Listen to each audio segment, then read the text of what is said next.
My wife texted me during her girls' trip. I've met someone better. I've moved your stuff out. She also drained our joint account of $118,000. What she didn't know, I'm a forensic accountant, and I've been preparing for this day for years. I stood in the kitchen, coffee in hand, reading the text that ended 15 years of marriage in 2 sentences. Emily, my wife, was supposed to be on a girls' trip in Palm Springs. Instead, she sent me a screenshot. She moved $118,000 from our joint savings into her personal account. I'm Mark Fletcher, 54, and I'm a forensic accountant. I noticed discrepancies for a living. The signs were there. Weekend trips that kept getting longer. New clothes she'd never wear around me. Calls that stopped when I entered the room. But I stayed quiet, thinking silence would save the marriage. That was my mistake. Or maybe my mistake was marrying someone who never cared about the work I did. I opened a hidden email Emily didn't know about. 3 alerts from my bank. Someone was trying to change my passwords. She was being thorough. I respected that. I replied to her text with only 2 words. Good luck. Then I called my brother. Aaron, remember that plan we made 5 years ago? It's time. I met Emily at a University of Iowa event.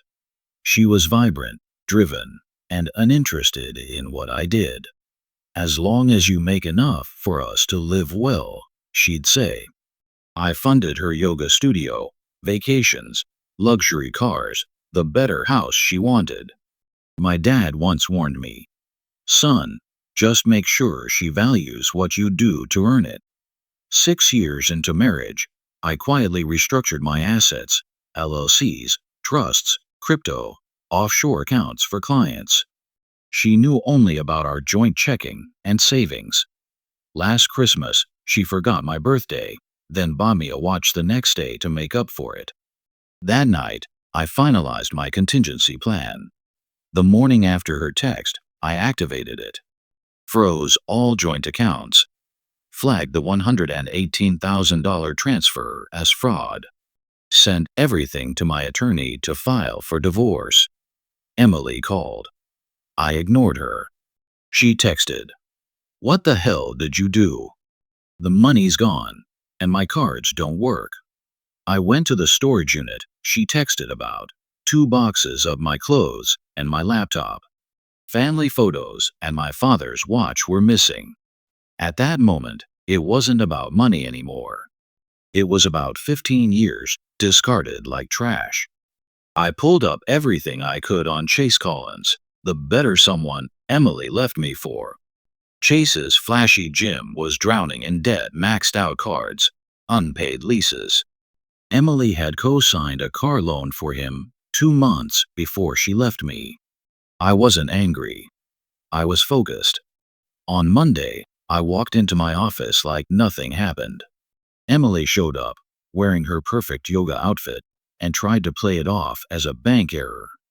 Not a misunderstanding, I told her.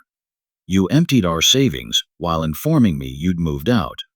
You can't do this, Mark. Half of what's in the accounts. Sure.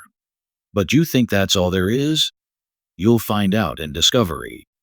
Days later, my attorney found Emily had been draining funds to Chase's business for a year.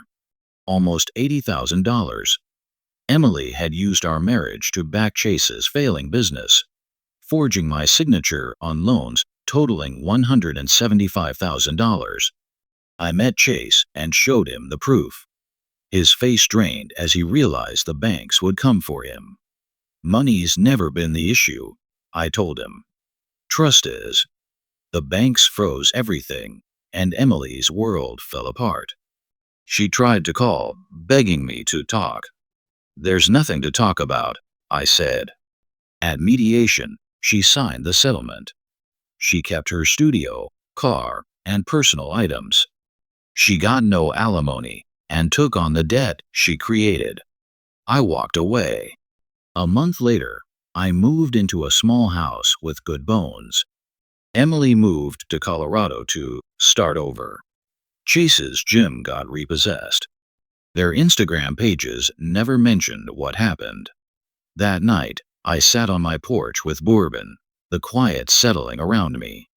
I thought about how I let someone else define my worth, how I ignored the signs. But when the day came, I was ready. I didn't feel victorious or vindicated. I just felt free. The next morning, I packed up my truck, locked my new house, and headed north. No itinerary, no expectations, just the open road. And for the first time in years, I was truly free.